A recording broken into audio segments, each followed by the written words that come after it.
లో జరిగిన అగ్ని ప్రమాదంపై అధికారులు దర్యాప్తు ప్రారంభించారు. చెన్నై, లక్నో, భువనేశ్వర్ నుంచి దర్యాప్తు బృందాలు విశాఖ చేరుకున్నాయి. రైలులో జరిగిన అగ్ని ప్రమాదంపై అనేక అనుమానాలు ఉన్నాయి.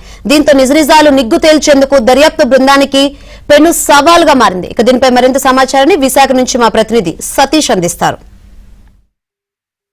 విశాఖ రైల్వే స్టేషన్లో నిన్న జరిగిన ప్రమాదంపై విచారణ ప్రారంభమైంది. ఇప్పటికే చెన్నై, బెంగళూరు, అదేవిధంగా భువనేశ్వర్ హెడ్ క్వార్టర్ నుంచి కూడా నిపుణులు వచ్చి దీనిపైన పర్యవేక్షణ చేస్తున్నారు. అసలు ప్రమాదానికి గల కారణాలు ఏంటి, షార్ట్ సర్క్యూటే కారణమా లేకపోతే సాంకేతిక లోపం కారణంగా ప్రమాదం జరిగిందా అనే దానిపైన వారు సిబ్బందితో మాట్లాడుతున్నారు. అయితే నిన్న ఉదయం 9:20 వచ్చిన రైల్లో కోర్బా రైల్లో ప్రమాదం జరిగింది. అప్పటికే ఒక్కసారిగా మంటలు, పొగను గుర్తించిన ప్రయాణికులు, అదేవిధంగా ప్లాట్ఫామ్పై ఉన్న మరికొంతమంది ప్రయాణికులు కూడా భయాందోళనకు గురయ్యారు.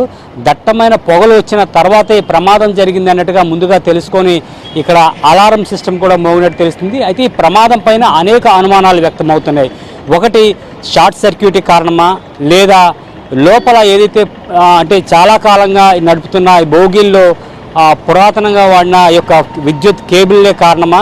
ఇవేమీ కాకుండా ముందస్తుగానే కోర్బా నుంచి బయలుదేరి మధ్యలో B7 బోగిలో ఏసీ పనిచేయలేదని కొంతమంది ప్రయాణికులు సమాచారం ఇచ్చారు. అందులో తలెత్తిన లోపమా అనేది ఇప్పుడు నిపుణులు తేల్చాల్సిన అవసరం ఉంది. అంటే ముందస్తుగానే సమాచారం ఇచ్చిన తర్వాత B7 బోగిని ఇక్కడి నుంచి తరలించి విశాఖపట్నం రైల్వే స్టేషన్ అదేవిధంగా కోచింగ్లోకి తీసుకెళ్లి వాటిని లోపం ఏమైనా ఉందా అని పరిశీలించే క్రమంలోనే ప్రమాదం జరిగిందా అనేది ఇప్పుడు తెలియాల్సి ఉంది. దీనిపైన ఇప్పటికే నిపుణులంతా కూడా ఈ యొక్క టీంతో వాళ్ళు విచారణ చేసే పరిస్థితి కనిపిస్తుంది.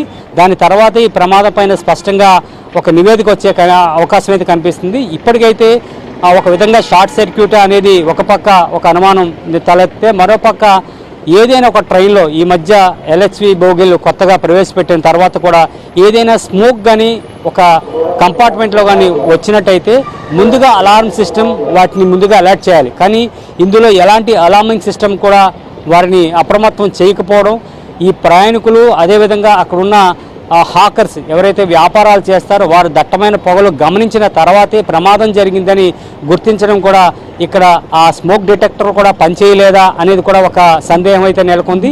మొత్తం మీద ప్రమాదం ఒకటే జరిగింది కానీ అనుమానాలు అనేకమైతే ఇందులో మాత్రం తలెత్తని చెప్పుకోవచ్చు. కాబట్టి ఇప్పటికైనా అధికారులు అదేవిధంగా సిబ్బంది, రైల్వే సిబ్బంది ముగ్గురు దీనిపైన ఒక సంక్షిప్తంగా దీనిపైన విచారణ చేపట్టి దీనికి ప్రమాదానికి గల కారణాలని నివేదిక రూపంలో సమర్పిస్తే ఈ ప్రమాదానికి అసలైన కారణం ఏంటి అనేది తెలిసే అవకాశం కనిపిస్తుంది.